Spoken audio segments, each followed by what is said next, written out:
Okay, this is my website about malware by Alexandria Custodia. So I programmed this website in HTML and CSS by using the cPanel file manager to adjust the styles, headings, paragraphs, add pictures, and use different types of fonts and styles to make my webpage more enjoyable for the viewers. Both HTML and CSS provided graphics that were able to enhance my website and visualize a more unique experience. So as you can see on the top of my homepage, this is my animation, and I have created this by using a photo of me in the Dominican, some text demonstrating a hint in relation to the effects of malware, my logo demonstrating the World Wide Web, and a hacker trying to gain access to encrypted information. I used EasyGIF.com, which made it easy and accessible to upload these 3 photos to create this image. On my homepage, I discussed 2 brothers, which I have links to. You can click on them if you want, who made the first ever computer virus in 1983.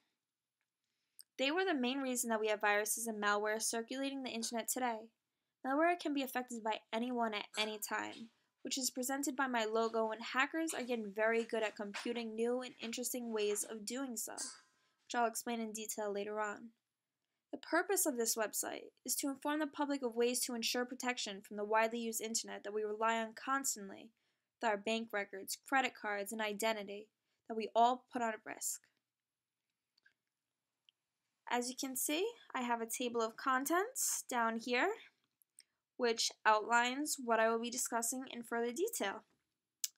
On to the next for the purpose slide. So my banner, which is duplicated across my entire website in the exact same position as the animation was. All slides but the home page has my banner on it. I did this by using layers, which I chose a background, then added text, hinting what malware can actually do, and posted my logo, indicating that these attacks can happen anywhere from across the world. For this page, I will show the purpose of malware and the opportunity the innovation has created, whether or not it may be for the best. Malware is essentially a virus or an accumulation of viruses that have been designated to create harm to a computer or gain personal information on a device. As you can see on the top right of this page, a pop-up has come up stating the computer has a virus. Although this looks like a legitimate Windows security message, it is a fake, and once clicked a virus will be stored onto the computer. The image in red to the bottom left of the page demonstrates the suggestion of an individual going to a particular website to download the antivirus software, which when downloaded does the exact opposite and gives your computer a virus. It's hard whether or not to know which websites are able to trust, which is why malware needs to be explored in vivid detail to protect individuals from these viruses and notice the effects and impacts, which will be discussed on my next page. So the benefits of malware, it's quite limited because the only person really benefiting from this malicious attack is the hacker. They are intentionally causing harm to your computer or gain information for their own personal use. The image to the left shows how easy and accessible the image to the right, how easy and accessible the internet is to be used for such things like online shopping. It takes less than a minute to enter your credit card number and have a website share your credit information and all the necessary information in order to steal your identity. But be careful because, as we noted in the last page, we do not know which websites are legitimate and which ones are not. This video, right in the middle, explains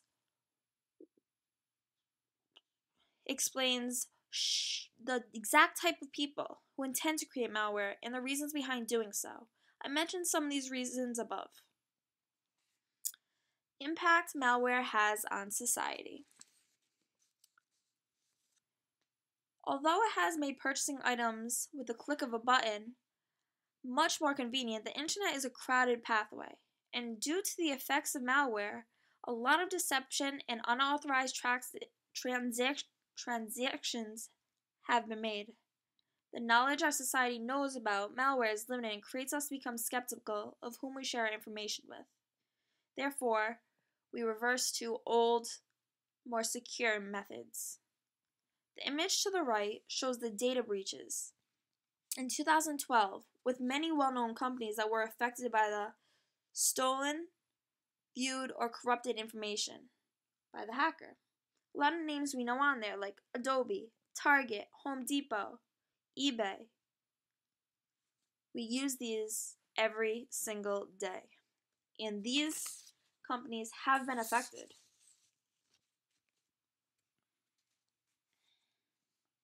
I'm going to demonstrate this video right here, which I made.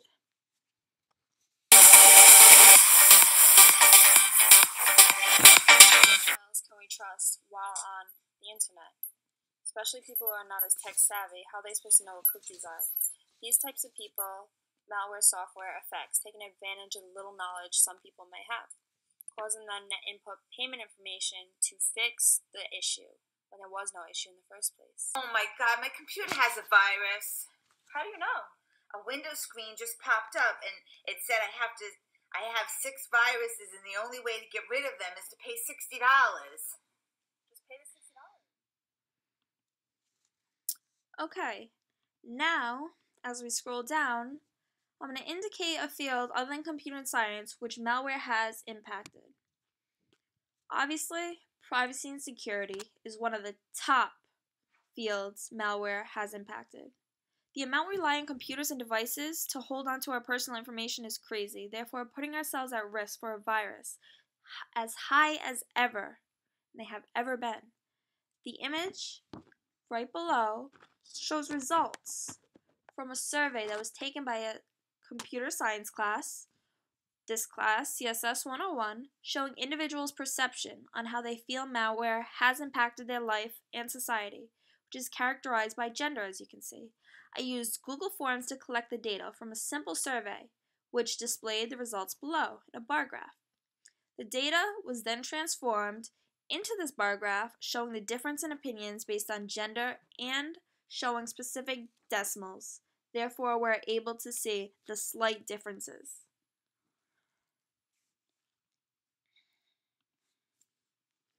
The technical aspects describe how a user interacts with malware. Users do not intentionally interact with malware because, as we all know, it can cause harm to our computers. Therefore, users unknowingly pick up either a virus, worm, or Trojan by visiting illegitimate websites on the internet. On the other hand, most times a user is at fault when they are directed to install a potential virus that's encrypted and hidden pretty well. Most times, they look like actual window messages. Now, the image to the left is ways to protect yourself from accumulating viruses, Trojans, and malware. I'm just going to read a few of them. Install antivirus and anti-spyware programs from a trusted source. Most of these are paid, but it will help in the long run. Never turn off your firewall. Even turning off your firewall for a few minutes puts your computer at risk for being infected with malware. Just remember, it takes one simple click to download a virus. Describe in detail how the innovations technology incorporated at least one of the big ideas. So, malware incorporates one of the most largely known service provided, which was mentioned throughout this entire presentation, known as the internet. It continues to impact the internet in mostly negative ways, because the goal of malware is to use the internet as a trap in order to lure their victims. Almost every machine that is exposed to the dynamics of the internet is potentially at risk for accumulating malware. We rely immensely on the internet nowadays with all of our personal information, finances, friends, and especially every major moment or event that takes place in our lives. That's a lot of information one hacker can get just by using a software. As you can look to the right to this pie chart, the top malware hosting countries. 42.3% is the United States, which is crazy. But all other countries are involved in this worldwide issue. Relationships to data. Malware consumes data, by essentially stealing information on a particular device, either by a malicious attack or the user's approval, which in most cases is an ad or pop-up that looks completely legit, which we do not know is Trojan or a virus. With all the traffic through the internet, many attackers are able to attract potential victims with legitimate images that look identical to their components. This can be a fairly quick process, with all the new technology and useful for malicious software to get the information desired, then proceed on to the next victim. This data is transformed in reference to technology, which makes it easier for hackers to gain this knowledge for their own benefit, putting internet users at risk constantly without even realizing it. The picture to the right, you can see that even on Wi-Fi, nothing is safe. Anything can be hacked by a potential hacker, especially if they really want your particular information. Describe at least one data storage concern. As mentioned earlier, nothing on the internet is safe. Technology is constantly changing. Less and less people are keeping up with the new changes. Privacy is a very major concern due to the amount of people who store valuable information on the computers every day, and especially those who keep business file records on the device. With millions of people surfing the internet and sniffing around for just that one person to click on their phony ad, you never know what websites are authorized to trust. Privacy in today's world is so valued, but the precaution we use to our extent is limited over the internet.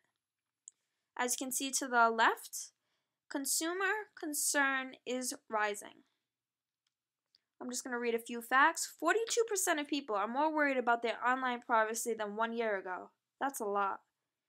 22% companies are tracking web surfing behavior, trying to find these malicious software. And then to conclude my presentation, these are the references I used. These are the authors. I used 6 references, all documented throughout my pages. I will click on one. And then this is an article, and it mainly explains malware and the threats that are happening in cyberspace.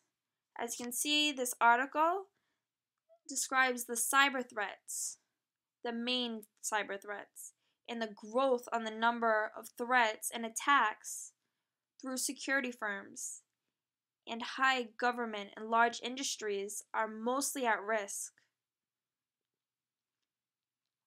Today, cyberspace, they're worrying about 556 million victims per year. 2 or 3 adults have been victims of an online illegals in their lifetime. The total economic loss is $110 billion with an average cost per victim of $197. That adds up real quick. Thank you for watching my presentation, and that is the end.